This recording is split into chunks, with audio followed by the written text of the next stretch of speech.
Hi, everybody. So this is a special little mini lesson on how to walk you through the Interpreting ABG's article assignment, case study, whatever we're calling it for the spring term. This is a little presentation I normally do in a lab session as you guys just get your handout for Interpreting ABGs.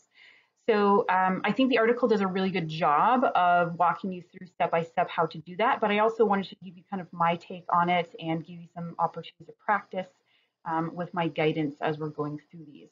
So arterial blood gases are normally when you draw blood, you draw it out of a vein, but in an ABG, you are wanting to get arterial blood. So you have information about the oxygen concentration, the partial pressure, and CO2, and some other characteristics. So there's three things we're going to be focusing on. There's other characteristics, but for our purposes, we're going to focus on the pH of the arterial blood, the carbon dioxide, the PCO2 of the arterial blood, and the bicarb of the arterial blood. So when we are taking a look at this, those three bits of information can give us a lot of clues as to what's going on with a particular patient.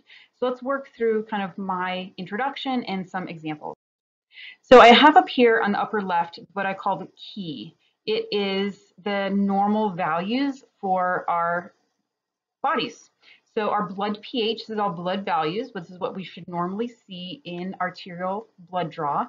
pH is 7.35 to 7.45. Anything below that is acidic. Anything above that is alkaline. PCO2, the normal range is 35 to 45 millimeters of mercury.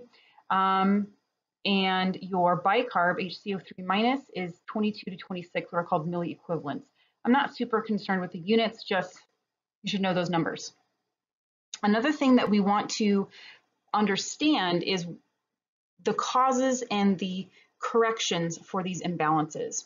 So when we have, say, high CO2, okay, so think back to your renal physiology, the respiratory physiology. When you have high hydrogen ion concentration, remember that's going to drive the equation to the left. What equation you say? Oh, this one right here. You guys remember this one, right?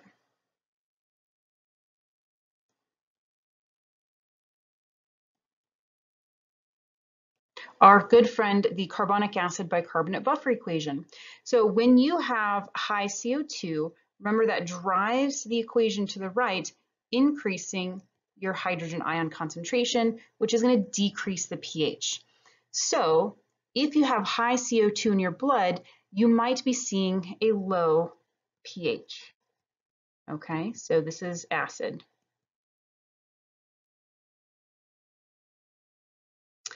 If we have a low CO2, right, that's going to be driving the equation to the left, tying up hydrogen ions, taking them out of solution, which is going to cause a high pH, which is alkaline.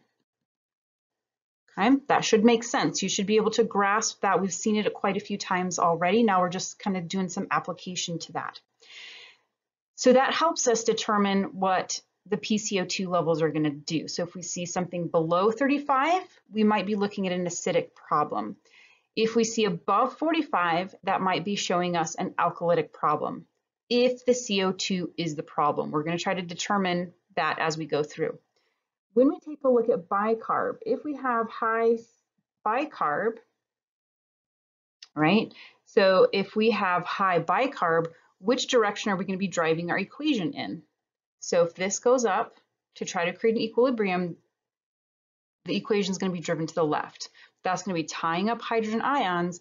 So if we have a lot of bicarb, that's a lot of buffer tying up those hydrogen ions. This is going to give us an alkaline result. Okay, so high bicarb gives you a higher pH. If we have low bicarb, what's going to happen?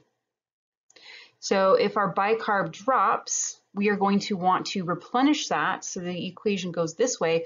We're losing our buffer. We have excess hydrogen ions being produced as a result. And so that's going to drop our pH. Okay, so that's going to give us an acidic situation. So this, we have our key of our normal values, but I also want you to be comfortable with the correlation that if you have a high carbon dioxide, it's going to lead to an acidic outcome. Low carbon dioxide, an alkaline outcome. High bicarb, high pH, alkaline. Low bicarb, low pH, acidic. Okay, so all of this is all kind of tying together to now interpret what's happening with individual scenarios. So I'll keep this up here. I'll make this kind of be my little problem box over here. So let's throw some numbers out there. I got my little key here. So let us take a look at a patient that has these values. And you have some examples in the case study or the article that you're reading through that the author kind of goes step by step. So I'm going to try to do the same thing.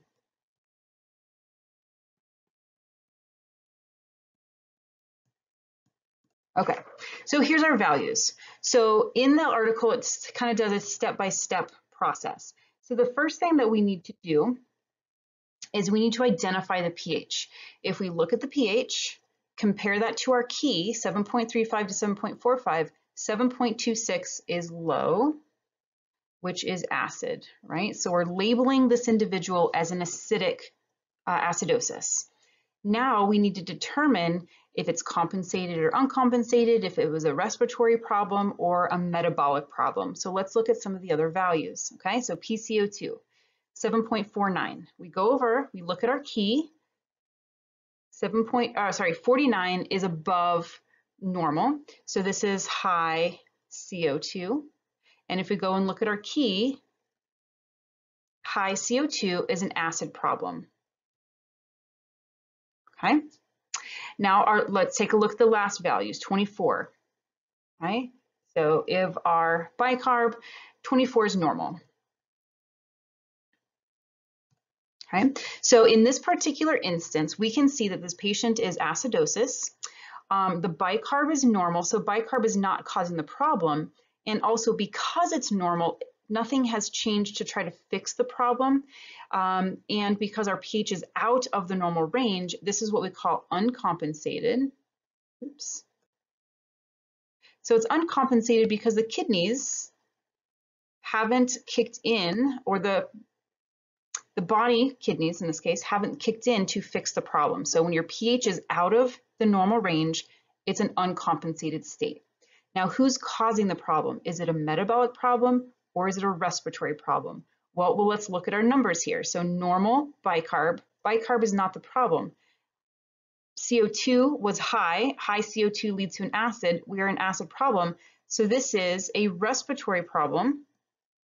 So this patient has uncompensated respiratory low pH acidosis. Okay, so that's our first one. So by taking it step by step, you have the ability to determine whether it's alkaline or acidic, whether it's compensated or uncompensated, and whether it is a metabolic problem or a respiratory problem. Okay, you guys ready for some more? Let's do some more. Let me erase all my little notes here. It'd be nice if I had a big bulk eraser, but I don't. So get rid of all the little dots and stuff. All right, so almost there. There we go. Okay, so let's do another one. Let me pick out a good one here. They're all good, right? So pH is 7.39. PCO2 is 30. And HCO3 is 20. Okay, so there's our case. You can pause if you want to see if you can try to figure it out yourself, or if you're still kind of in the solving problem mode, stick around. All right, ready? Okay, so step one, look at the pH, 7.39. We go over to our key, it is normal. So are we done? No, because I mean, I'm probably not going to give you a normal person. Normal is not going to be a problem. So if you identify your pH as normal, you can label it on either side of the smack dab middle average. So 7.4 is right in the middle between 7.35 and 7.45. So it's normal, but it's on the acid side of normal. Okay, so we'll just keep that in mind. Let's see if somebody else is going to be causing a problem. So then let's look at our PCO2. PCO2 is 30, so this is on the low end. Okay, low carbon dioxide. Now let's take a look at our bicarb. Bicarb, oh, that's also low. Okay, so this is low. Nothing's really standing out. So we have a normal pH, but both our carbon dioxide and our bicarbonate ion are low. So how do we know what the problem is? Well, a couple things. If your pH is normal, but your other two values are out of normal, in this case, they're both low, that is a clue that you're looking at a compensated state. Okay? It's compensated because the pH is back in the normal range, but it's back in the normal range because something is trying to fix it. So one of those two things is causing the problem, either carbon dioxide or bicarb, and the other thing is fixing the problem, either carbon dioxide or bicarb. Now it's our job to go and figure out which is which. So if we go and look at our kind of our interpretation of our key here, low carbon dioxide, let's go find that. Low carbon dioxide is an alkaline result, okay? And we had low bicarb. So low bicarb is an acidic problem. So if we go back and we take a look at our pH, it's normal but slightly on the acid side. So would you think it's the low carbon dioxide or the low bicarb that could be potentially causing the slightly acidic normal pH? Well, which one's causing the acid? It's the low bicarb.